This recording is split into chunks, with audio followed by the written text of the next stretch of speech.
Thank you all so much for joining us here at the .com stage. Next, we have a session coming up around crafting a sustainable Datasphere storage innovation.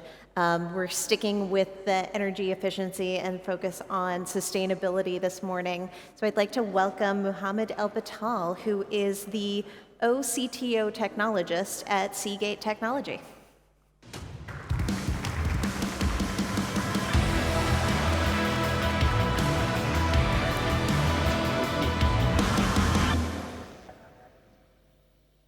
Hello.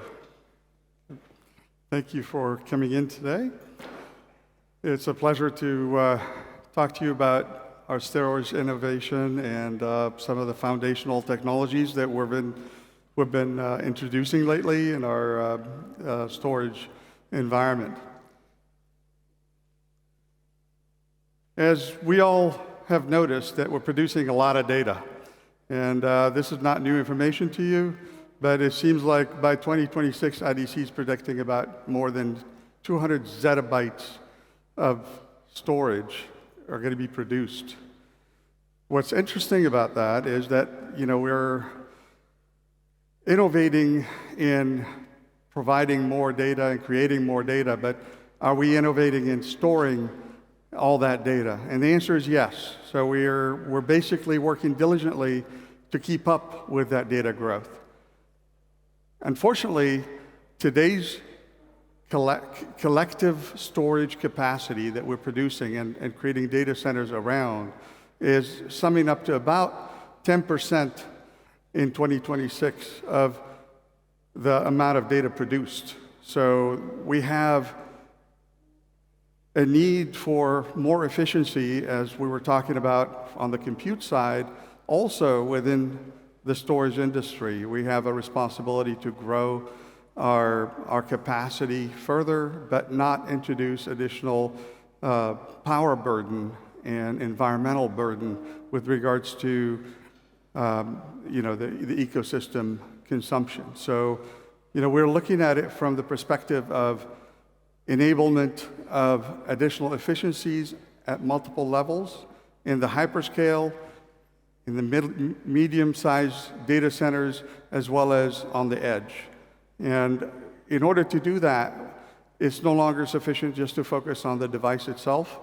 We're looking at the systems, we're looking at the software layer, we're working with partners in APIs, in hypervisor environments, making sure that the data center is doing the best it can with our storage, and enablement of composable infrastructures and other things that we're going to talk about today.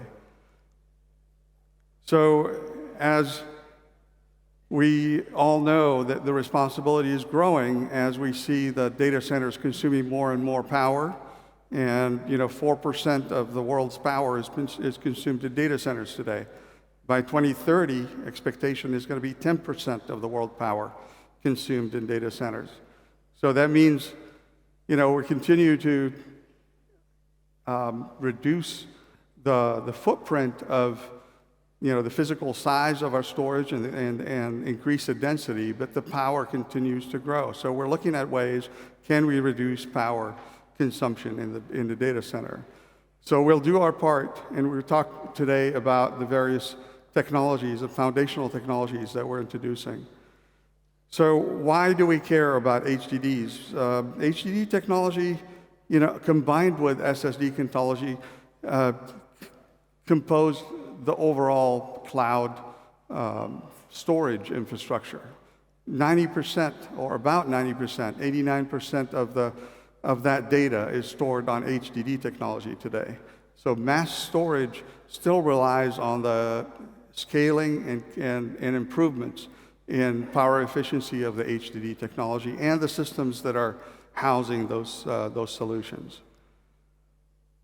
So again, we kind of have to look at it from multiple dimensions, right? The system and devices, and at the nanoscale level of innovation to be able to store more and more data in those devices. We have to look at it from, well, can we create more efficiency at the system level in terms of how to utilize those devices and how to bring more reliability and availability capabilities. And then the next step we looked at is how can we reduce data more efficiently, and how can we store that data-reduced fragmentation within HDD technology at an efficient level. So we also looked at a composable infrastructure that allows all the devices within that infrastructure to be independent of bottlenecks and to make it more possible for our storage to scale, again, independently of other components within the data center. So we're going to dig into each one of those pillars and talk more about the technology that we're introducing. So Seagate and others within the storage world, on the hard drive side, we've been using PMR technology for the last X number of years. So if you will look at the last 10 years, we've grown capacity 2 terabyte per year. And that growth reduced the power curve on a watt per petabyte, but it's really maintained steady on the amount of power consumed. Now, in order for us to take this curve further down in terms of take it to another level of slope pivot, we have to introduce new technology that would be disruptive in its capability to grow the areal density.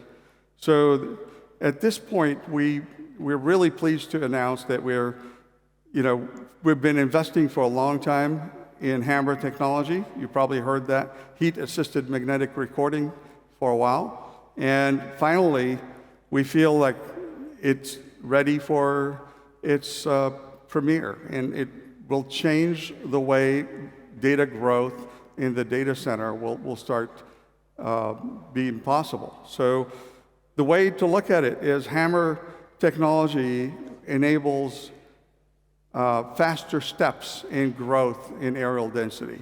And so it doesn't come at the recording technology alone. There are material science involved in terms of going to denser material, so we can mobilize more atoms in terms of the polarity change of these atoms. And it's really going to take quite a bit of effort to finally start being able to reduce the power and the footprint and double the, every few years, double the capacity that we're able to store in a device instead of just adding another 2 terabyte. With that in mind, I'd like to kind of take you through the journey of how the data is stored today on a single track out of a disk that contains close to 1 million tracks per inch at this point. That's close to 2.5 centimeters.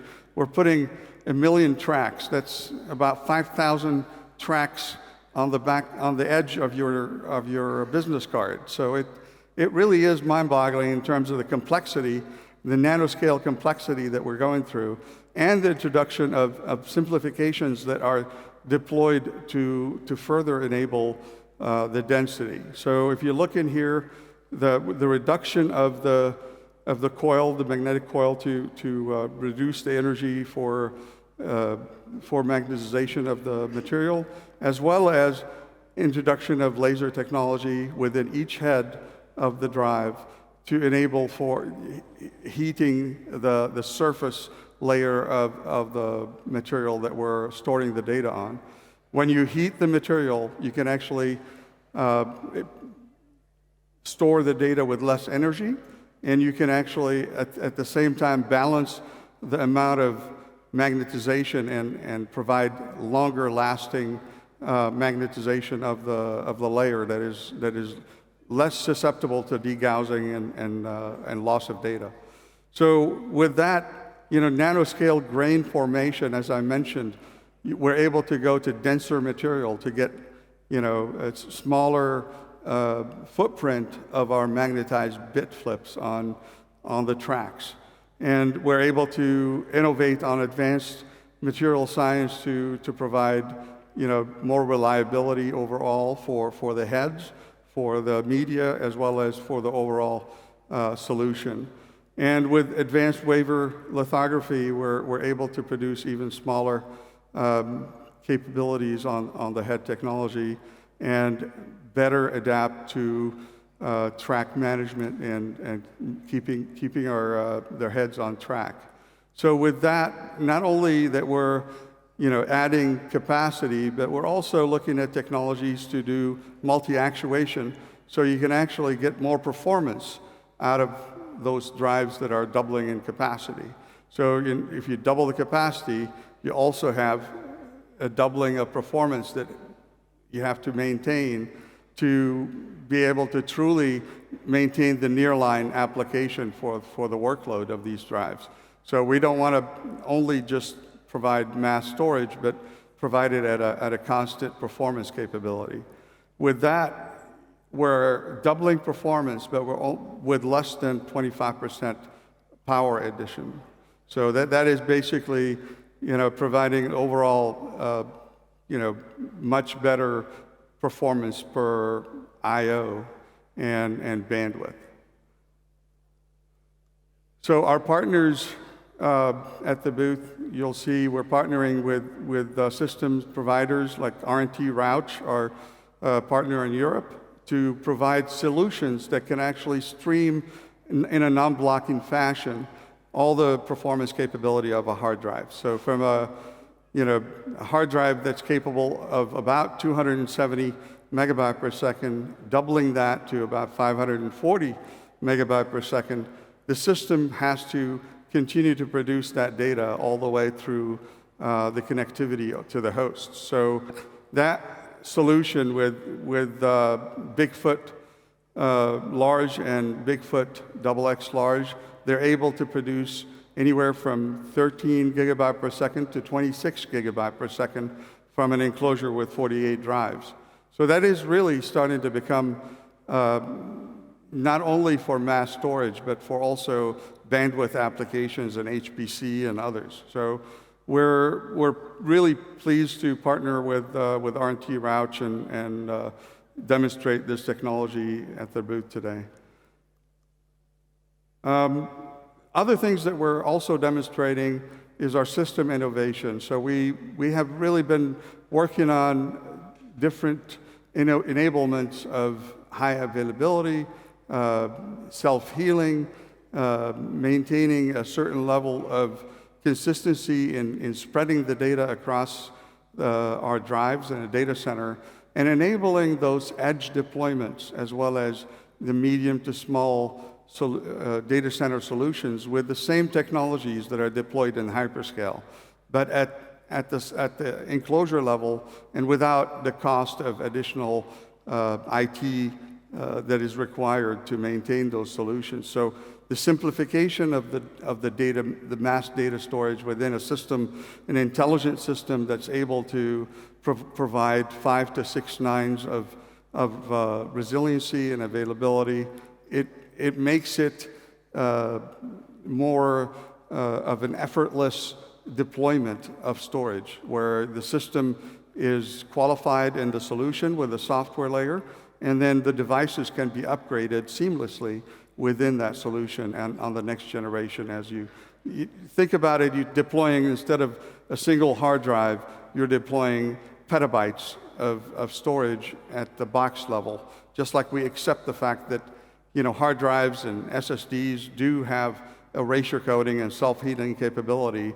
Taking that same technology up a level to a shelf level and combining 100 or so drives together and providing a solution that can, have sparing and over-provisioning to allow for sustainability for multiple years, anywhere from 5 to 7 years.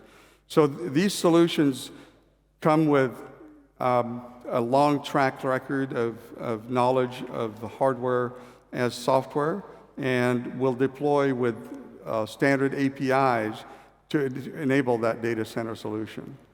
So with that, I'd like to go to the next phase, which is talking a little bit about the data reduction optimization that we've been doing with some partners.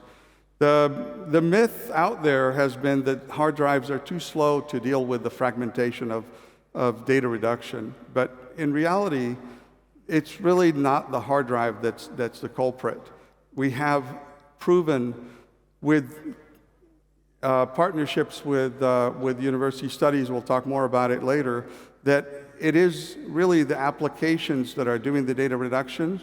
They're not really optimized for hard drive technology or for SSDs, because in reality, they fragment the data and make it so that SSDs have more write amplification to deal with, and HDDs have more seeks to deal with. So the work that was done, we picked VDO within the Linux stack, within the standard Linux stack.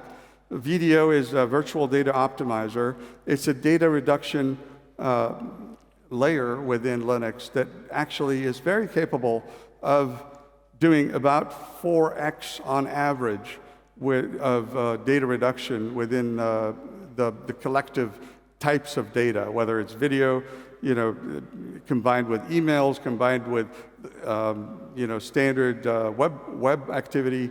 The average reduction of data is about 2x on compression and 2x on deduplication.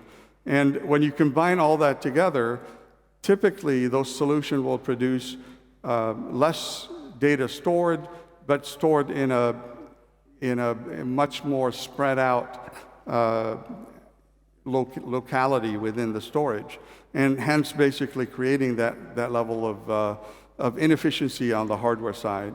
So we partnered up and sponsored some work with advisor from University of Mainz in Gutenberg and Dr. Andre Brinkman and his student Patrick Raff. They basically actually plotted all the output of the various data sets that are produced from VDO. And we realized that with 5 different changes that are done very systematically within the VDO code architecture, we were able to streamline the output and create the same level of efficiency of 4-to-1, but with more streamlined output that is friendly to both SSDs and HDDs.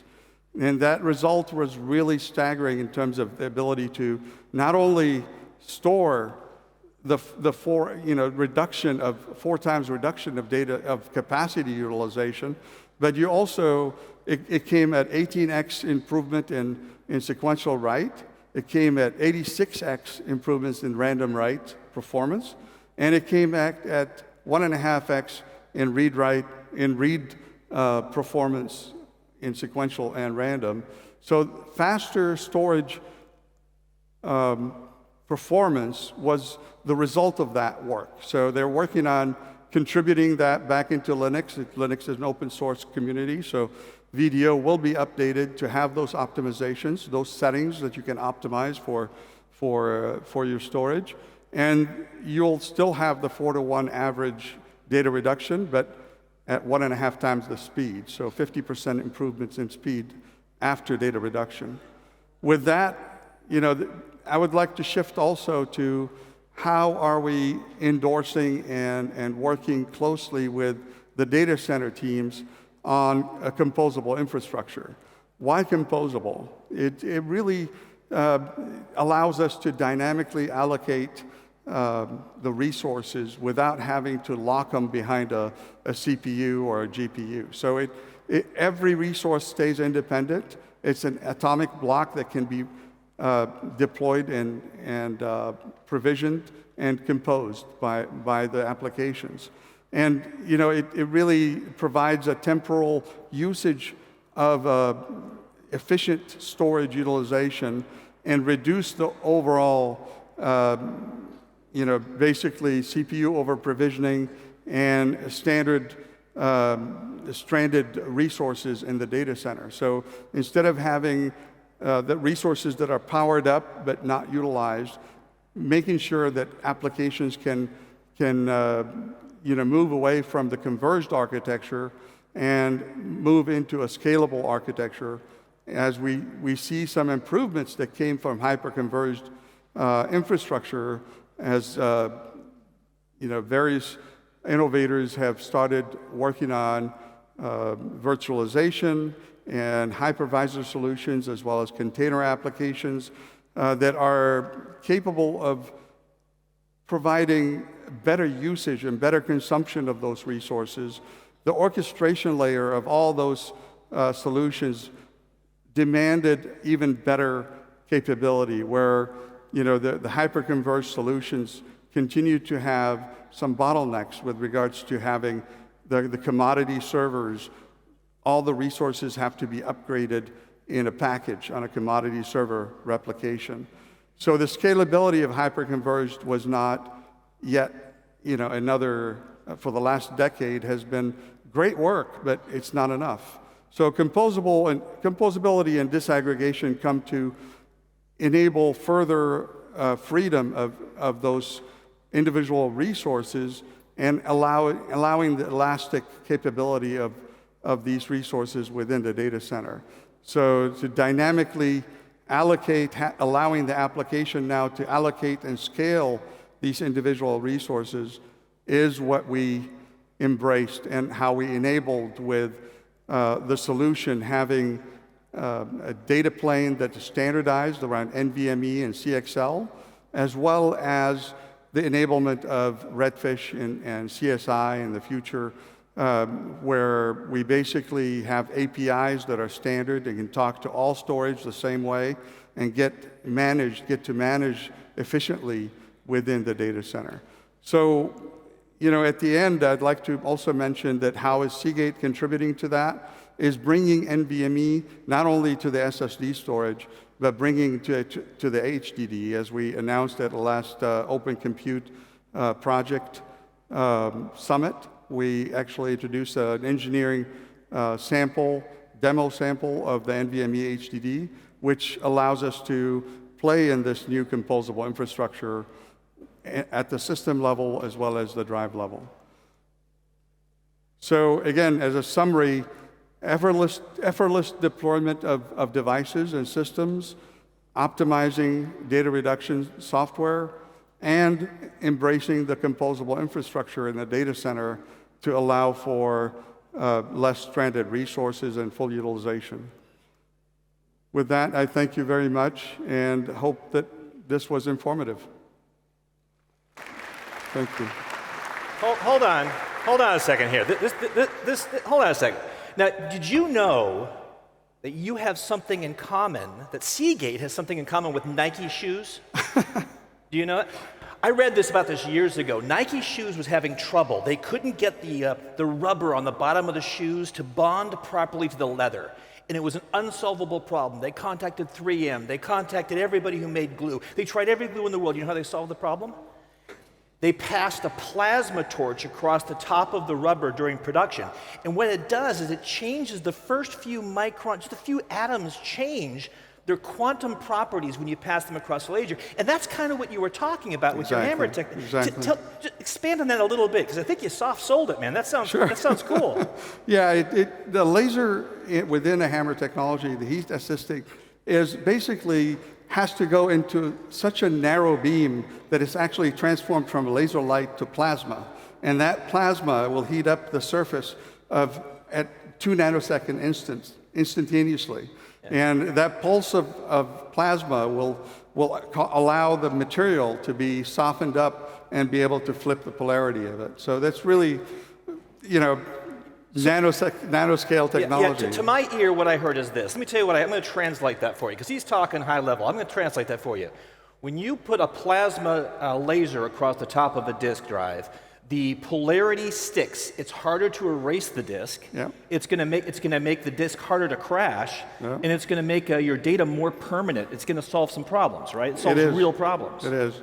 It does basically make the polarization of the material extremely hard to erase without heat technology. So and they should put another plasma on it, right? Yeah, you have to. Same way that lava, you ever hear about how lava comes out of the volcano and it remembers the orientation of the Earth, so that's how they age a volcano, by how much it's drifted, because the magnetic particles are locked in place by the heat of the lava. Yes? Absolutely. Okay, pretty good. Yeah. Thank you. Put a volcano on your next slide. It'd be great. All right. But now we've all, we're all Star Trek fans, right? Star Trek fans. Thank okay, you. Star Trek dance. So this sounds like something that Geordie LaForge and Data whooped up in engineering to fire through the deflector dish at the Klingons. But how real is this? When is this technology really going to come forward? Oh, we're actually partnered up with a hyperscaler partner of ours, and we're actually shipping the early units of HAMR at 30 petabyte plus. So we haven't really, 30 terabyte plus. So 30 terabyte of storage in a single disk, and at the enclosure level be in the multi-petabyte in that So when? technology. So for the general public, it'll be June of this year. In this summer, we'll have the 30 terabyte plus So not available. Stardate 5023, No, we're talking this is, June 2023. This is shipping technology. It's highly reliable. It has moved into the next level of stability at this point. Okay, well, that's cool. Now, Mohammed and I had a chance to talk backstage. He's got some kind of cool things optimizing in the Linux kernel for storage and stuff too. We don't have time to talk about that right now, but make sure you find them. You got a booth, right? Yep. Find them at their booth. Make sure you ask these questions. Thank you so much for coming. We appreciate your time. Thank you very much. Cheers. Thank you. Thank you. All right. For Mohammed. Thank you.